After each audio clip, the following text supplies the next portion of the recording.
Hello, my name is Dododox, and in this series, I'm going to see how far I can go in hardcore before I die. Remember, if I die, it's over. There are no second chances in hardcore Minecraft. So if you want to see what happens, stick around for the entire series. Starting with day number 1. I spawned in a plains biome, but did have dark oak and oak trees on either side. So I started first by actually just hitting seeds this time round, instead of going for punching wood, because there wasn't wood to punch at first. After wasting valuable time, I do eventually go and punch a tree, because I realise I'm playing Minecraft and hardcore, and I don't actually have a lot of time until it's all over. You know, till it goes dark. After we made some wooden tools, I wait for a wooden sword, and I saw a lot of piggies that I need. You know, food is very important, and who doesn't love bacon? After I killed half of the pig population, I went back to punching wood, because I still hadn't made an axe yet. Eventually, I make an axe, and it makes such a difference. You know what? Chopping wood with an axe, even a wooden one, makes a hell of a difference. While I was just looking around, I decided to mine into this really bad cave, which actually turned out to be quite a good cave. You see, guys, sometimes it pays off to mine through the blocks, because the cave's probably covered up. This time it was, and I got myself some coal for my reward. And because I mined that coal, I managed to get myself some bacon, you know? Like I said, who doesn't love bacon in the morning? I'm going to stop using that joke now, but you know what? It's a good one.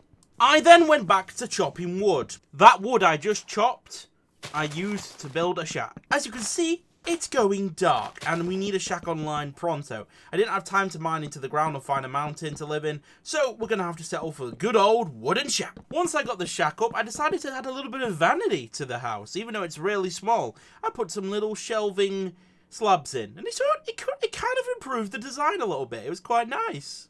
Of course, what's a house without a door? There you go. Look at that. It was now time to go mining. And of course I was going to do this inside my house. So I decided to dig down right inside my house. And let's see if we can find what we're looking for. I did find what I was looking for. I found iron. And this is going to make life a lot easier now. You better believe I went straight back up to the furnace and acquired hardware. So that we could finally make ourselves an iron pickaxe. Is it me, or is an iron pickaxe so much faster than a stone?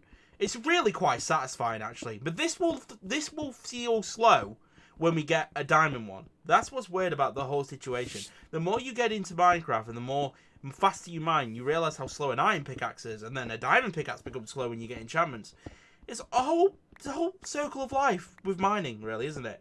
After mining for a while, we came across a cave, which obviously I was being very cautious already. Because I've been mining all night, I mined into day 2. Now, I want to tell you this right now. It says day 1.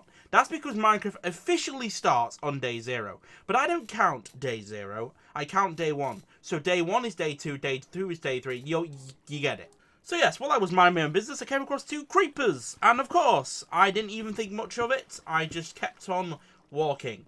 And got myself a bucket of water as well. So I went in the opposite direction of the creepers and found 2 more and accidentally panicked and ran the other way. So after that panic, I decided to leave. There was no point trying to die on day 2. I already died on day 2 on my previous attempt. I don't want to die on day 2 again. I went back and smelted my victory with getting more iron. I then crafted a stone sword instead of an iron one. I don't know exactly why I did that. And then I went to face the world. It was day 2, it was nice, it was bright, and it was time to go searching for some more stuff. Nope. Instead, the majority of day 2 I spent mining grass. Yes, I was mining grass because I wanted a wheat farm. Sue me. The thing is, this works really well when you live in a plains. One of the main reasons I decided to live in a plains. I then stopped mining grass and decided to do something useful. We need to be able to sleep. And, well, these 3 sheep came in very handy. But I also need food. So unfortunately, they have to die as well. I really regret this for later on. I then went back to the shack not knowing that I didn't even make an iron pick yet and suited up a full plate. And then realised that I had no iron left. Yeah, don't do this. But it didn't matter. I went straight to chopping wood for the day. I already made my axe and I was already in good spirits. We need lots of wood because wood is power. I spent a long time chopping wood that I forgot that it was hardcore and it was going dark. So I was on my way back to my shack and I was picking up some more seeds on the way back. It was finally time to build a bed. And I'm not going to lie, building a bed is probably one of the best things you can do in Minecraft. It sets your respawn point. Wait, it's hardcore. If you die, it's over, so it doesn't really matter, does it? Day 3 was the day we could finally get a wheat farm. I was organising my chest when someone was staring at me. It was a chicken and I couldn't understand why.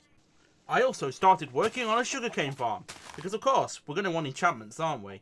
And unfortunately, 3 sugarcane, I guess it'll do for now, but god, it's going to take ages. It's a slow process, but it's going to be an important one. It's all about the small victories in the early days of hardcore. I decided to head back down to the mines. Maybe we could find some diamonds finally. You know, would be nice. I didn't find much, just a bit more iron. Yeah, bit disappointed. But it didn't matter, that iron got me a shield. Remember, it's all about the small victories in the early days of hardcore.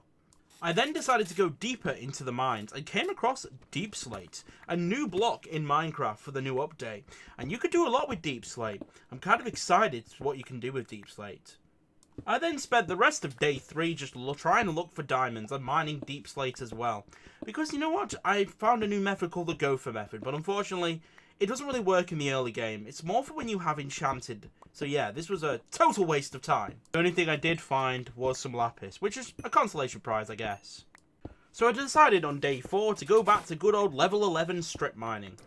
Which went well. I found a cave immediately. So it turns out, Gopher method is only good if you actually have a good pickaxe already.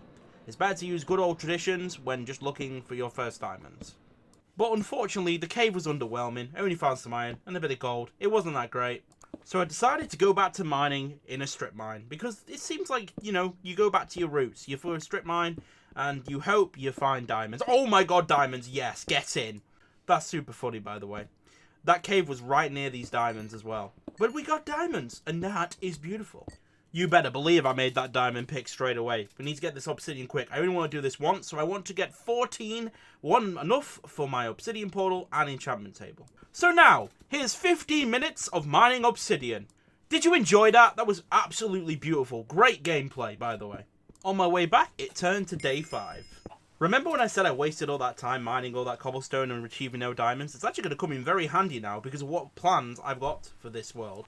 I went to check on my crops when I noticed it was raining, so I was already scared and wondered if there were any creepers around, so started lighting up the area out of panic because I noticed it was quite dark. I decided to farm it all. And yes, you know, there's our first harvest, and I think it did pretty well. Now, living in a wooden shack is not safe without a particular item around. Sort of like a compound, a border, if you will, a piece of land. And that's why I think it's time we build a wall around this place to make it a lot safer. When I started constructing the wall, it stopped raining, to my relief, so I was feeling a lot better now. I spent most of the day 5, building the wall, because I knew this was so important. Having a wall up just makes it so much safer on the outside, and I could see the end of it, and I was about to finish it up. And as you can see, admire it, take it in. I have a piece of land. This land is mine and no one shall get in without me. And I thought a great way to get in and out would be to use fence gates. And as you can see, it's great. It works really well. And there you are. I feel safer already. On day 6, it was time to build a farm. You know, like animal pens, like for cows, sheep, pigs. But I wanted to do it in style. And I didn't want to bore you with all the mining. So here is the complete building. Look at it. Doesn't it look great? And it even has a bit of deep slate tiles on it. Remember that mining I said that was pointless? Maybe it wasn't so pointless after all. Actually, pretty decent. I realised that these stairs were utter trash and decided to get rid of them immediately. Then I finished off the roof of the structure and tried to make a little sort of pyramid with the tiles. This actually looks quite nice. I then took a look and looked at it and saw that there was a skeleton around. So yes, this compound isn't secure. When I rose on day 7, I decided to put some pillars onto the farm. It kind of made it look nicer and cooler. And I was pretty proud of this. I think it worked pretty well. Now this is meant to be a farm, so it's going to need some animals. So I wasted no time at all and found some chickens in a group and took them back to my lair. With the chickens safely locked up, it was time to get them breeding.